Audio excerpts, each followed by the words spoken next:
আছে না? ও তুমি নামাজে পড়িয়া করবা কি, তুমি হজ করিয়া করবা কি, মনে ঢুকেছে ভাইরে তোমার দারুণ শয়তানি, ঠিক না? মনে ঢুকেছে ভাইরে তোমার দারুণ শয়তানি। তুমি হজ করিতে কাবায় যাও, গিলাফ ধরে তুমি ক্ষমা চাও, আল্লাহর আরশে ক্ষমা নাহি পাও। ও তুমি টাকা নষ্ট করিয়া করবা কি, হজ করিয়া করবা কি, রমজান মাসে বিড়ি দিয়ে ইফতার করছনি। রমজান মাসে বিড়ি দিয়ে ইফতার করে, আছে না? কথা বলেন, আমি কি ভুল বলতেছি? বিড়ি দিয়ে ইফতারি করে। তাহলে এই ব্যক্তি নামাজ দিয়ে কোনো লাভ আছে? রোজা দিয়ে কোনো লাভ আছে? সম্মানিত ভাইয়েরা আমার নবীজিকে অনুসরণ করতে হবে, শুধু ভালোবাসা নয়, অনুসরণ, অনুকরণ। অনুসরণ অনুকরণ কাকে বলে শোনেন। একটা লোক টুপির ব্যবসা করে, তো টুপি নিয়ে গেছে, যায়া সামনে গিয়ে দেখে একটা বড় একটা গাছ। তো লোকটা নামাজি, টুপি বস্তার মধ্যে রেখে ওই লোকটা ওযু করে টুপি একটা বের করে মাথায় দিয়ে নামাজ পড়ছে। ওই গাছের উপর ছিল অনেকগুলো বাদর। কি ছিল? বাদর। আচ্ছা, বাদর কি মানুষের সমতুল্য না বাদর পশু? পশু। পশুর কোনো হিতাহিত জ্ঞান আছে? সৃষ্টির সিরাজিব আশরাফুল মাখলুকাত, মানুষের হিতাহিত জ্ঞান আছে, সেই জন্য মানুষ সৃষ্টির সেরা। আর পশু পাখিকে আল্লাহ জ্ঞান দেয় নাই, এই জন্য বালহুম আদু, পশু। কিন্তু আল্লাহ মানুষকে বলেছে ওই পশুর চাইতে নিকৃষ্ট। নাউজুবিল্লাহ বলেন। বলছে কুকুরের চাইতে মানুষ নিকৃষ্ট, শুকুরের চাইতে মানুষ নিকৃষ্ট, পশুর চাইতে খারাপ। কারা জানেন?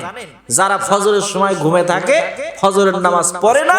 কুকুরও ঘুমায়, শিয়ালও ঘুমায়, মুরগি ঘুমায়, ওরা হচ্ছে কুকুর সমতুল্য। কথা কোন ঠিক কিনা? তাহলে পশুর চাইতে তারা নিকৃষ্ট। এবার লোকটা নামাজ আদায় করছে। নামাজ আদায় করার পর গাছের উপর থেকে যতগুলো বাদর ছিল সব বাদর দেখে যে এই লোকটার মাথার উপরে কি সুন্দর টুপি। এই লোকটা নামাজ পড়তেই সব বাদর গাছ থেকে নেমে বস্তার মধ্যে থেকে টুপি বের করছে আর মাথায় দিছে, দিয়ে সব বাদর টুপি মাথায় দিয়ে ডালে ডালে দৌড়াচ্ছে। সুবহানাল্লাহ বলবেন না আলহামদুলিল্লাহ? খারাপ লাগতেছে আপনাদের? যখন টুপি মাথায় দিছে বাদর, এই লোকটা নামাজ শেষ করার পরে দেখে তার বস্তার ভেতরে একটা টুপিও, সব টুপি বাদরের মাথায়। এবার এই লোক চিন্তা করলো ব্যাপার তো ভেরি ডেঞ্জারাস। আমার মাথায় টুপি আর বাদর আমাকে দেখে দেখে মাথায় কি দিছে? টুপি দিছে। তাহলে বাদর মানুষের কি করে? অনুকরণ করে। মানুষের কি করে? অনুসরণ করে। তখন এই লোকটা বুঝলেন যে আমি যদি মাথা থেকে টুপি খুলি তাহলে বাদরও মাথা থেকে টুপি খুলবে। তখন ওই লোকটা মাথা থেকে এরকম করে টুপি খুলছে। মাথা থেকে এরকম করে কি করছে? যখন মাথা থেকে টুপি খুলছে, বাদর মাথা থেকে টুপি খুলে এবার হাতে। এবার এই লোকটা করছে কি? টুপি মাটিতে ফেলে দিছে। সব বাদর টুপি মাটিতে ফেলে দিছে। জোরে বলেন সুবহানাল্লাহ। এখন বাদর মানুষের অনুসরণ করলো। এটার নাম ইট ইজ এ অনুকরণ, এর নাম অনুসরণ। তাহলে আমার নবীকে অনুসরণ করতে হবে পা থেকে মাথা পর্যন্ত, নাকি অর্ধেক? অর্ধেক। ফজরের নামাজ পড়বেন যখন না পড়লেও হবে নাকি? মাসের মধ্যে 4 শুক্রবার 1 শুক্রবার পড়বেন আর 3 শুক্রবার পড়বেন না, তাই হবে?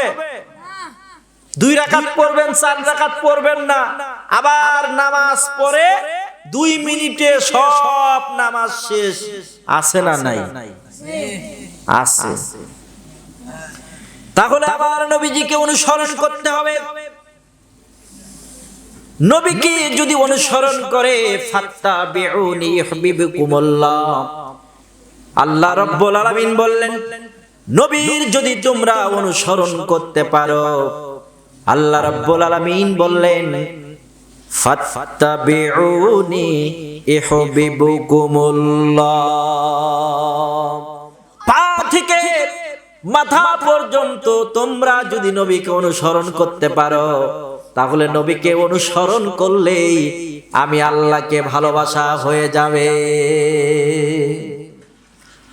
এই আয়াতে শুধু নবীজির ভালোবাসার কথা নাই, এই আয়াতের মধ্যে আল্লাহ পাক নবীর অনুসরণ করতে বলেছেন। নবীর অনুসরণ করতে হবে। নবীর অনুসরণ করলে কি হবে?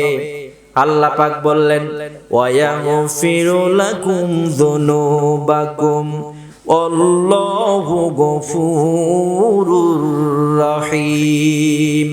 আবার আল্লাহ পাক বললেন যদি তোমরা নবীজির অনুসরণ করতে পারো, তোমাদের জীবনের যত গুনাহ আছে আমি আল্লাহ পাক তোমাদের জীবনের সব গুনাহ মাফ করে দেব। অনুসরণ করলে গুনাহ মাফ। বান্দা যখন নামাজ আদায় করে, নামাজের সময় বান্দা যখন হাতের মধ্যে পানি লাগায়, আল্লাহ পাক বলে এই হাতের মধ্যে পানি লাগানোর কারণে হাতের গুনাহ আল্লাহ ঝরে দেয়। সুবহানাল্লাহ বলে। আবার নবীজি নামাজ পড়তেন, নামাজের সময় যখন ওযু করতেন হাত থেকে পানিগুলো ঝরঝর করে পড়ে যেতেন। সাহাবীরা বলতেন কিলা ইয়া রাসূলুল্লাহ, আপনার হাত থেকে যে পানিগুলো পড়ে যায় নবী গো, এই পানির সঙ্গে কি জানি চলে যায়।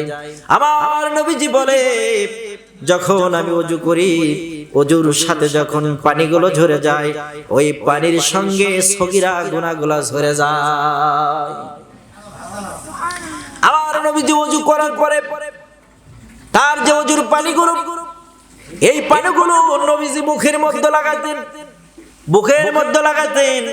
হযরত আনাস রাদিয়াল্লাহু তাআলা আনহু বলে ইয়া রাসূলুল্লাহ, ইয়া হাবিবাল্লাহ, নবী গো আপনি ওযু করার পর ওযুর পানিগুলো বুকের মধ্যে লাগায় দেন, হাতের মধ্যে লাগায় দেন ইয়া রাসূলুল্লাহ।